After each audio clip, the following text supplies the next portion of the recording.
कक्षा 10, विषय हिंदी, मुख्य पुस्तक क्षितिज में सूरदास जी का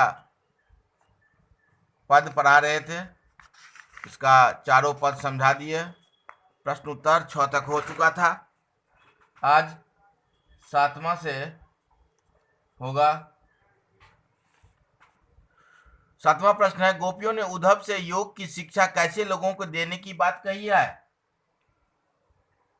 गोपियों ने योग की शिक्षा के बारे में परामर्श देते हुए कहा है कि ऐसी शिक्षा उन लोगों को देना चाहिए जिनके मन चक्रीय अर्थात चंचल हो, अस्थिर हो, और जिनका मन चंचल नहीं है उसे नहीं देने के लिए। यानी गोपियों ने उद्धव के योग की शिक्षा ऐसे लोगों को देने की बात कही है जिसका मन चंचल हो और अस्थिर हो। 8वां प्रश्न है, प्रस्तुत पदों के आधार पर गोपियों का योग साधना के प्रति दृष्टिकोण स्पष्ट करें।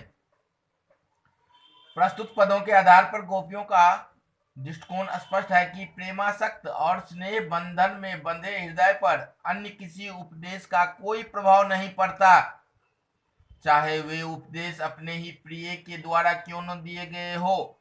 यही कारण था कि अपने ही प्रिय श्री कृष्ण के द्वारा भेजा गया योग संदेश उनको प्रभावित नहीं कर सका। 9वां प्रश्न है, गोपियों के अनुसार राजा का धर्म क्या होना चाहिए?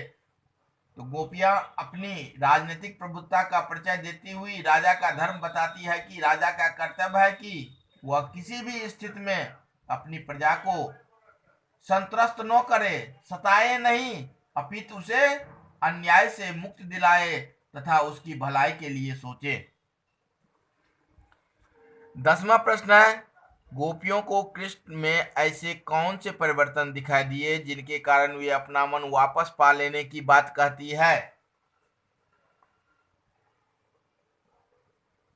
श्री कृष्ण द्वारा प्रेषित योग संदेश को उद्धव से सुनकर गोपियां अवाक रह गई और उन्हें लगा कि श्री कृष्ण मथुरा चले जाने पर उनके सोच में परिवर्तन हो गया है। वे प्रेम के प्रति दान के बदले योग संदेश देने लगे हैं। श्री कृष्ण पहले जैसे न रहकर कुशल राजनीतिक हो गए हैं, जो छल प्रपंच का भी सहारा लेते हैं, राजधर्म की उपेक्षा कर अनित पर उतर आए हैं। इन परिवर्तनों को देख वे अपने मन वापस पाने की बात कहती है। 11वां प्रश्न है, गोपियों ने अपने वाक चातुर्य के आधार पर ज्ञानी उद्धव को परास्त कर दिया। उनके वाक चातुर्य की विशेषताएं लिखें। तो उनकी वाक चातुर्य की निम्नलिखित विशेषताएं हैं। पहला है स्पष्टता। गोपियां अपनी बात को बिना किसी लाग लपेट के स्पष्ट कह देती है। उद्धव के द्वारा बताए गए विवेक संदेश को बिना संकोच के वह कड़वी ककड़ी बता देती है। दूसरा, व्यंग्यात्मकता।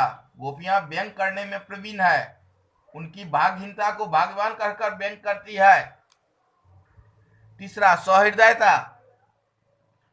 उनकी सहृदयता उनकी बातों से स्पष्ट झलकती है। वे कितनी भावुक है इसका ज्ञान तब होता है जब वे गदगद होकर कहती है कि हम अपनी प्रेम भावना को उनके सामने प्रकट ही नहीं कर पाई। इस तरह उनका वाक चातुर्य अनुपम है।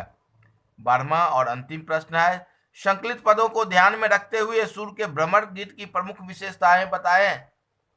तो सूर के भ्रमर गीत की प्रमुख विशेषताएं निम्नलिखित है। पहला, सूरदास जी के भ्रमर गीत में निर्गुण ब्रह्म का विरोध और सगुण ब्रह्म की सराहना है। दूसरा, वियोग श्रृंगार का मार्मिक चित्रण है। तीसरा, गोपियों की स्पष्टता, वाक्पटुता, सौहृदयता, व्यंग्यात्मकता सर्वथा सराहनीय है। चौथा, एकनिष्ठ प्रेम का दर्शन है। पांचवा, गोपियों का वाक चातुर्य उद्धव को मौन कर देता है। छठा, आदर्श प्रेम की पराकाष्ठा और योग का पलायन है। और सातवां, स्नेह शक्ति उपालंब अनूठा है। ये सब विशेषताएं हैं। इस प्रकार सूरदास जी का पद का सारांश और प्रश्न उत्तर हो गया।